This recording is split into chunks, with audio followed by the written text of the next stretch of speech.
I'm Rachel Sair. I'm 36 years old, an American originally from Chicago. I've been teaching English here in Barcelona for 2 years, and I did my TEFL course with the International TEFL Academy in Barcelona.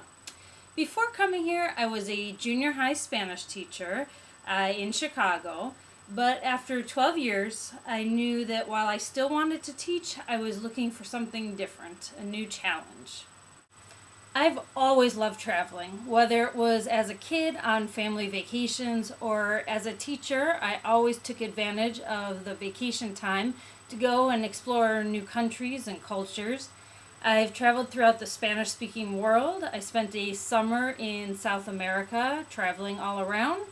And I spent 3 summers working on my master's degree in teaching Spanish in both Spain and Mexico. And I did a Fulbright teacher exchange in Mexico City, and I lived there for 6 months.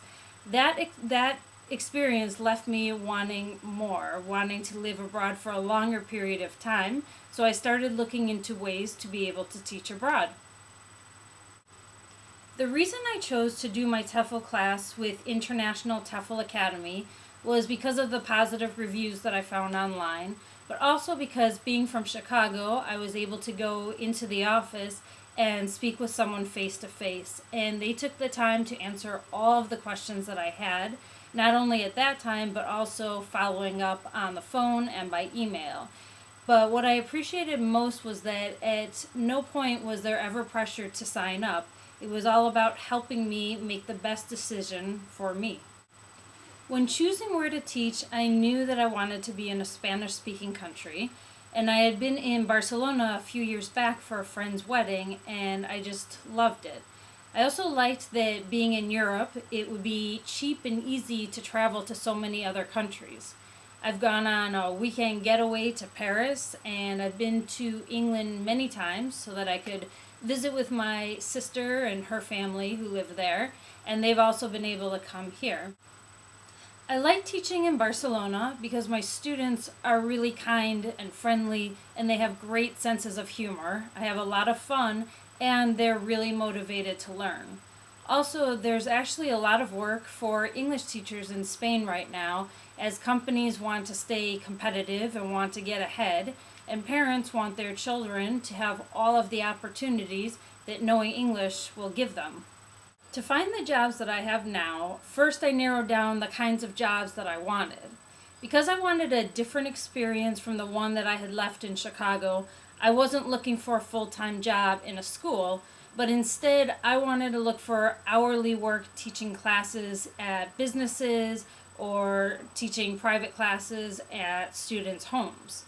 So there's a website here in Spain that's just like Craigslist. It's called loquo.com, and I found classes there with a couple of different language companies, and those language companies then send you to different businesses to give classes.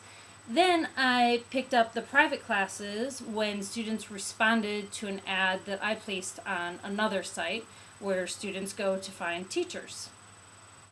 My TEFL training has helped me in every aspect in my current teaching positions, from planning and knowing which materials to use to dealing with classroom situations like how and when to correct errors and even how to evaluate students' progress. I really enjoyed the TEFL course. It was really demanding and challenging, but it left me feeling completely prepared to teach right away.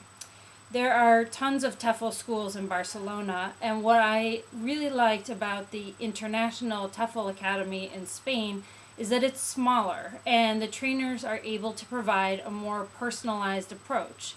And with the smaller class sizes, they can take the time to meet one-on-one and help you with every aspect of the program and with personal situations as well. The trainers, Stephen and Carrie, are definitely experts at what they do. I really couldn't believe how much we learned in just 4 weeks. Practice teaching was a great experience. There are small group classes that you get to teach while one of the trainers observes you and steps in if necessary. Before the class, the trainers assign you a topic, they help you find the materials, and they go over the plan with you. And right after class, you sit down and get feedback and talk about the goals that you'll work on for the next class.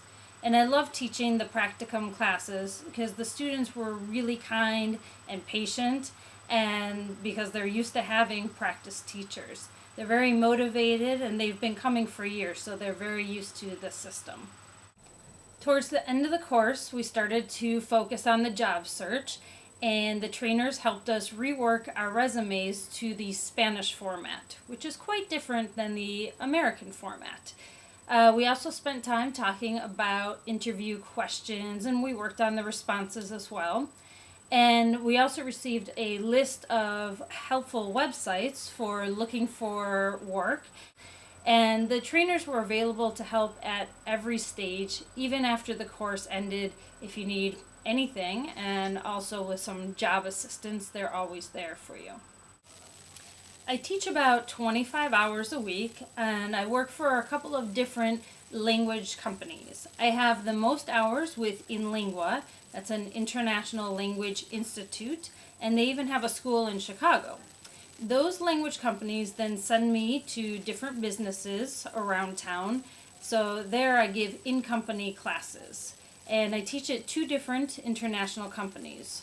One does insurance and the other is in media marketing. And I've found those classes really interesting, learning about their industries. Then my other classes are private ones, and I have all kinds of students. I have adults who want to either learn English from, they haven't had that experience before, or they want to improve their English. I have teenagers who get support for their school classes. And then children, like I have a 5 and 7-year-old brother and sister, and I like those classes a lot because they're very fun, where I get to teach the songs and stories from childhood, like Old MacDonald and The Hungry Caterpillar. So I really enjoy all the different variety of students and types of classes that I have. The academic year in Barcelona is generally from October to the end of June. And during the year, there's a week off at Christmas and Easter, and there are many other holidays in between. During the first 2 weeks of July, I work at an overnight summer camp in the Pyrenees Mountains, close to the French border. And it's a beautiful area and the perfect place to escape from Barcelona's summer heat. In the morning, the kids have English class for a couple of hours, but we try to make it very fun for them by playing games and learning lyrics to popular songs. And the classes are really nice and small, and I find it amazing how much the kids are able to improve their English in just 2 weeks. And then after classes, it's more like a traditional summer camp with singing and swimming and all kinds of sports. And it's fun for me to get to play a little tennis with the students as well. In the afternoon, we have activities that are more arts oriented, and students are busy painting and making friendship bracelets. On the weekends, we take hikes in the mountains, and it's also a cool environment, I think, with all the different native English speaking teachers that come from all over, like England and Ireland, Australia, South Africa, and of course the US too. But what I have found as a result is that I have learned quite a bit of English at summer camp. Like my favorite one is calling a bathing suit a swimming costume.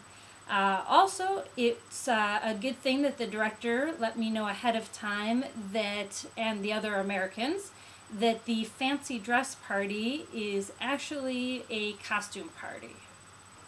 Then at night, I really enjoy the time with especially the younger kids, when you have some sweet moments reading stories to them and talking about your day before they fall asleep.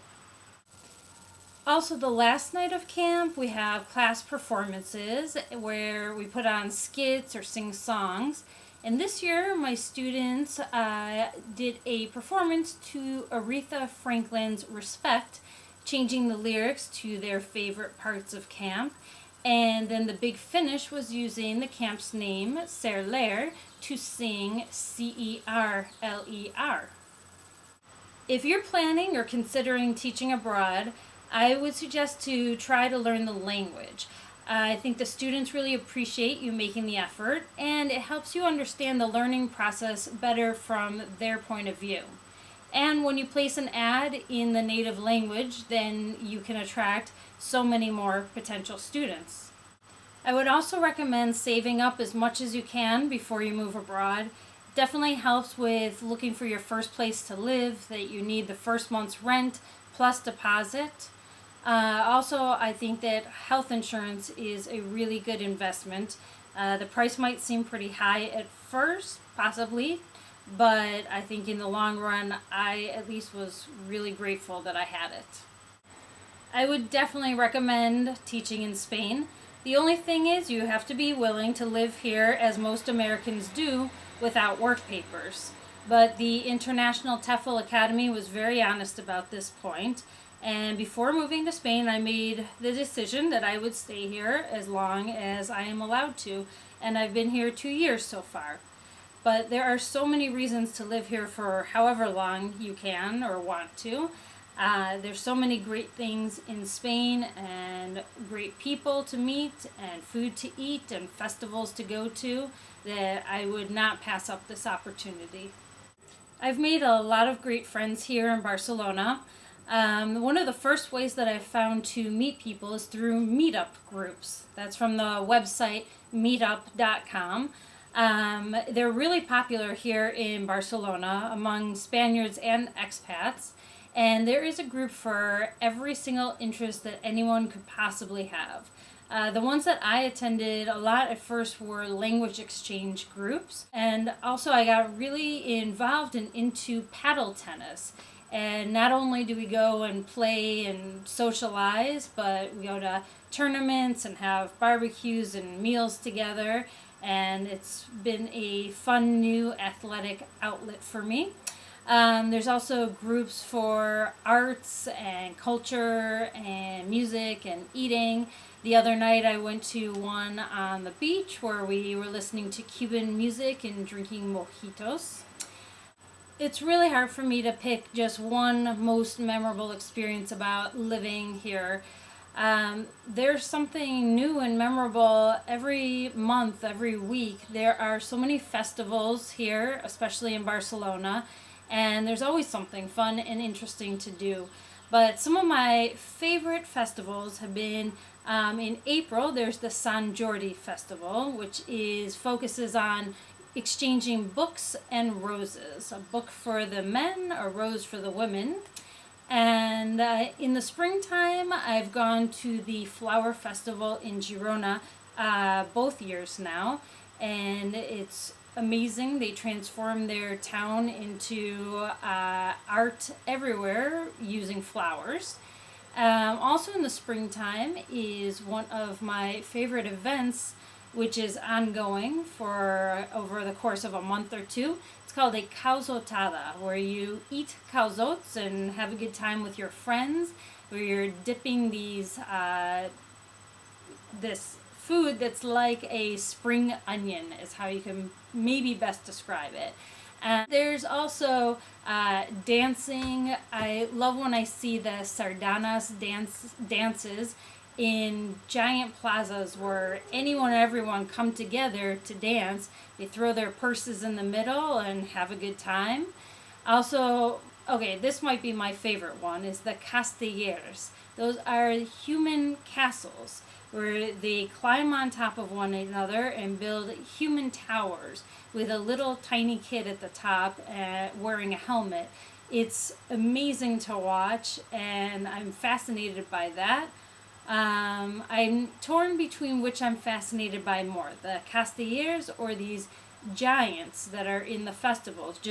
They make these heads for characters that are gigantic, like this big, and then the people who wear those are probably have to be on stilts as well or something. But it's amazing to see, and it's fun, and if you come here, you're guaranteed to have a good time.